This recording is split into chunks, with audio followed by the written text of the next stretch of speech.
a phenomenon in the world opera scene and also in the Baroque scene. You attract a lot of audience of all ages. How do you manage this success? The thing is that I've never thought it's a special, and I still don't think there's anything special. I mean, every man has a falsetto, so the technique that I'm using is accessible to all men. It's just the way I got there was kind of coincidental.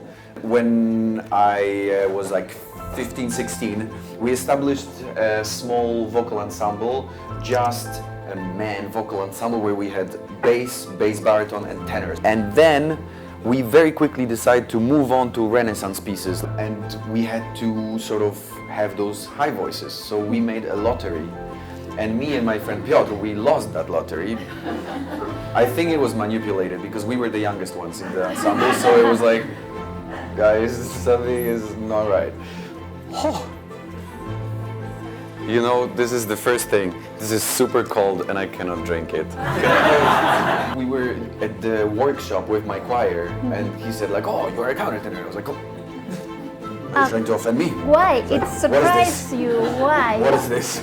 I just did not ever hear this term, countertenor. Like, what is that? So it was kind of weird to me to hear that I'm doing something that I didn't know that I'm doing. And then I started exploring even more and getting the proper sort of knowledge about what it is and how it works. And I went to the university and I felt so much worse than my colleagues because they were, after like, I don't know, 12 years of music school, they were playing piano, they were like, I don't know, studying clarinet or something. And then they became like students of the vocal department.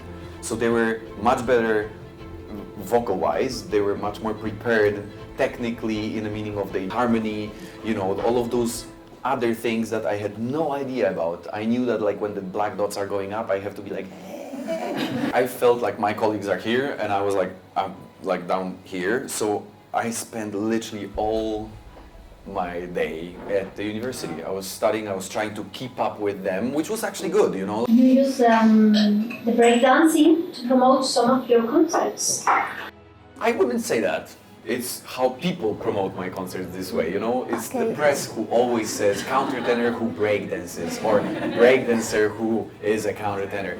I'm not choosing that, you know? I just do my thing. The thing is that some people do yoga, some people have other hobbies, but for me, breaking was a thing that actually kept me going. Because at the very beginning of your career as a singer or as an instrumentalist, there are so many people who tell you, you should do it this way. I'm telling you, if you do it this way, you're gonna win. And you do it this way and you lose, and you're like, I should have done it my way. And then you suddenly start to realize that like you should trust yourself. I'm very curious about the period between you finished your master at the university and the moment you got this breakthrough moment where you became famous or when you could survive with your music. Sometimes you meet people, random people, and you have to ask for help, you know, because I remember when I was at the Met competition, and before the finals, the lady from the competition was like, hey, can you come? I have to tell you something. We have a person who was at the semifinals and he wants to buy you a suit because you look horrible. And I'm like, thank you. Angela Torres wants to know, what advice would you give to a girl starting out in music, in classical music? Find something that you very much so like in music. And then, because it's really, as I said, it's very hard work. It's very sort of sometimes boring work because you have to do the same thing, the same note 500 times. But then go back to your happy place and it helps. It really helps. You know, when I don't play piano, but I'm starting to study piano. And when I practice, and it's super annoying when constantly you make mistakes or it doesn't work. So I go to my happy 4 chords when I feel like I'm a true pianist. And I play those 4 chords and I'm like, oh my gosh, I'm so good. Oh my goodness. And it gives me strength to actually go practice more. Angela's here.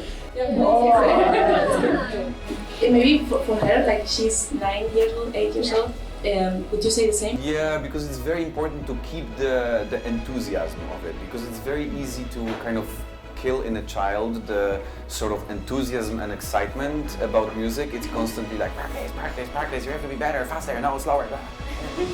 And it's very important to do those things, but then also be like just kind of, you know, have fun. Just let it go.